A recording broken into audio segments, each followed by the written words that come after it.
Hey there, Soul Shines. It's Michelle here, and I'm inviting you to wake up and live. And now I keep realizing that I didn't post a video, and I was like, oh man. So sorry.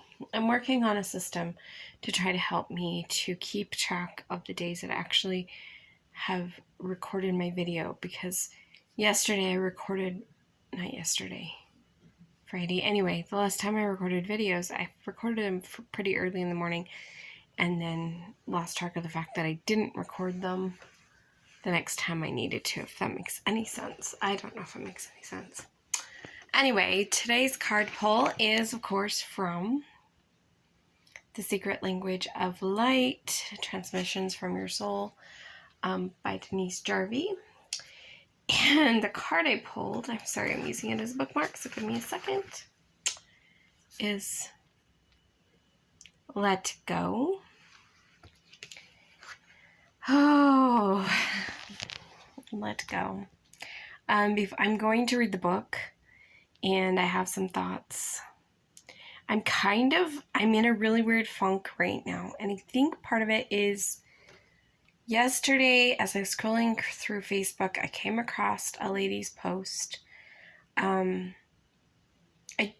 I have reasons why I don't follow this person, but every once in a while,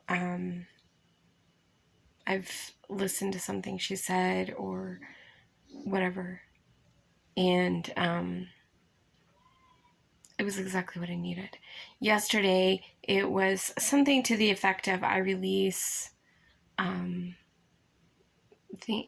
things that I used for coping that no longer serve me, or something like that. I can't even remember.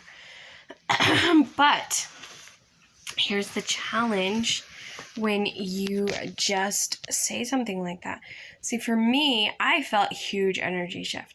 I use sentences so frequently to shift energy that it's just kind of the way it is for me. So it's super fast. It's like, I'm releasing this, bam, done. In the beginning, it wasn't like that. I would say things and it would take things like, there's techniques where you use magnets or tapping or different things like that. And in the beginning, it did take a little bit. And then my mind, I guess, my ego learned that when I said something like that, it meant to release it and we'd feel better. And so now I just say it and it releases. So when I read her statement, I had a huge energy shift because it just released, because that's how I am, which is awesome. And I know it was perfect. And I've done some super, super deep healing work the last couple of weeks. And so I'm sure I was ready for it.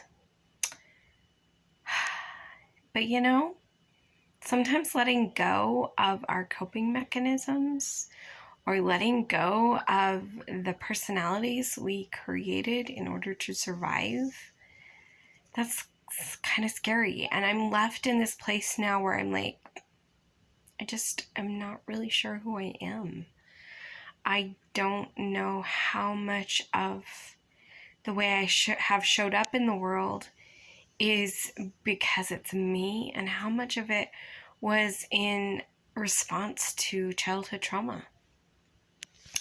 And so I'm kind of in a funny place. And so to have the card come up, let go, is kind of funny to me, because I'm like, wow, that's part of the problem. I've been letting go and now I don't know. And maybe the problem is when you just release like that, and it's not just about letting go, it's about asking for truth in return. Because I guess I kind of left myself with a void. So just for a minute, I'm going to take a second to break from this video. I'm going to pause you guys so that I can actually ask for some teachings. Okay. Thank you for letting me do that, not let you guys have a choice, right? So I'm going to read the book, which is why I left my glasses on top of my head. I'm sorry about the funky hair. I didn't go anywhere today, so that makes a difference. Let go. Let all just be and take back your light. Stop trying so hard and breathe. Letting go does not mean jumping blindly into faith, but to release the resistance you hold about a subject so your dreams and desires can be realized. We have all hung on to a person, place, job, or idea because we think it will give us what we seek. To sidetrack from this, I think sometimes it's also holding on to an idea of who we are. This imbalance has you needing compensation. You created a deficit by compromising yourself, thinking that was the way toward your dreams. It was your choice to do that, and now it's your choice to let go and create from love instead of fear. You deserve to have what you want without compromising your truth. You cannot change what has occurred. However, you can change what you do from this moment on. No one has been placed upon this earth to make you happy, just as it is not your responsibility to make anyone else happy. Free yourself and everyone else of the idea that we must please others to be loved. You are love, and you are loved, no matter what happens in yours or another's life.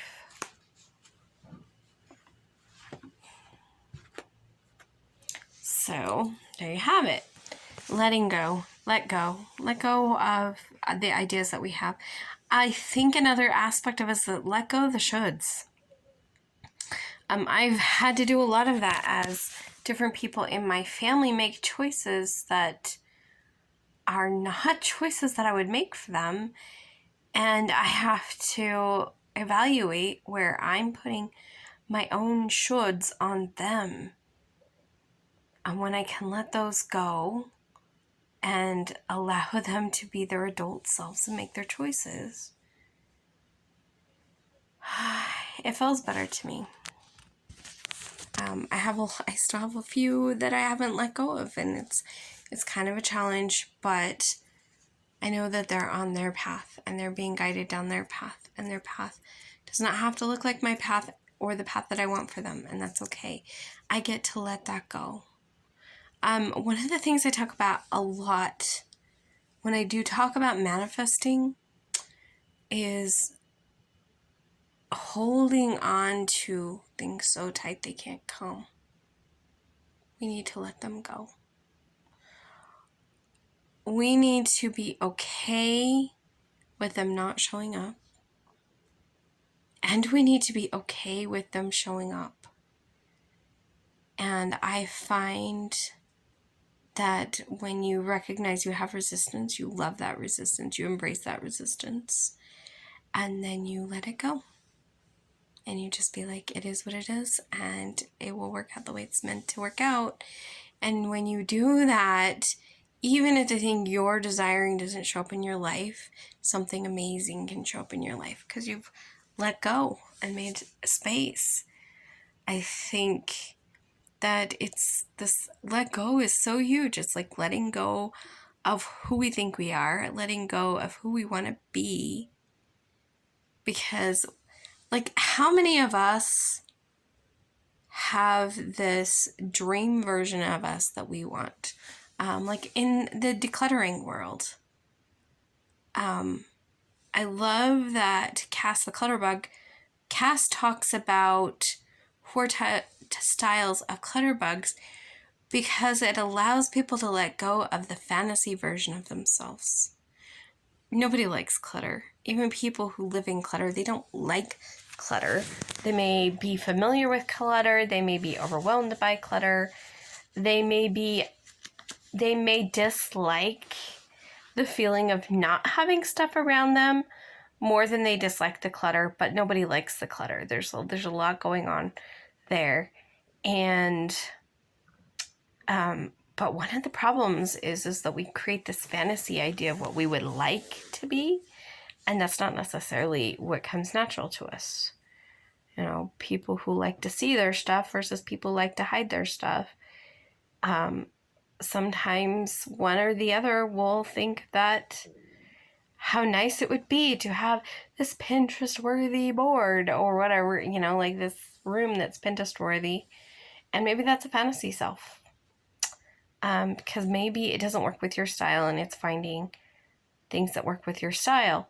I know that I have ideas of how I want to be as a parent. It's a fantasy idea because it's not things that I'm likely ever going to get. Some of the things that I desire the most feel like the most inauthentic thing to myself, but I desire them because somewhere along the way, I thought that was what was meant to be.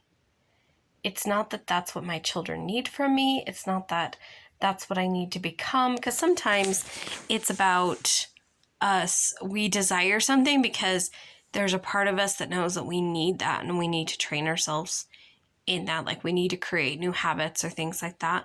But sometimes the things that we desire are not really because we desire them. Like they're not a soul desire as much as somebody saying, this is what a mom does. Or we think people are saying this is what a mom does. And so then we feel like we have to change ourselves to fit that status. But it's not a desire coming from our soul. It's a desire coming from the shoulds from the outside world, or the shoulds that we have created in ourselves and say the outside world's putting on us, or we're putting them on ourselves, or whatever. So today, let go. There's so many things you can let go of. What's one thing you can let go of? What's one should you can let go of?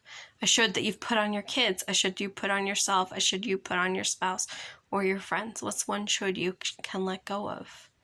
What's one limiting belief you can let go of?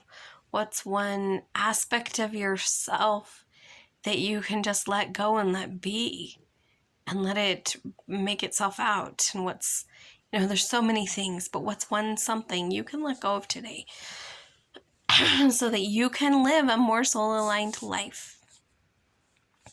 And that is the message for today. Let go. Remember, everybody, let your light shine big, bright, light, and beautiful. And I'll see you guys next time.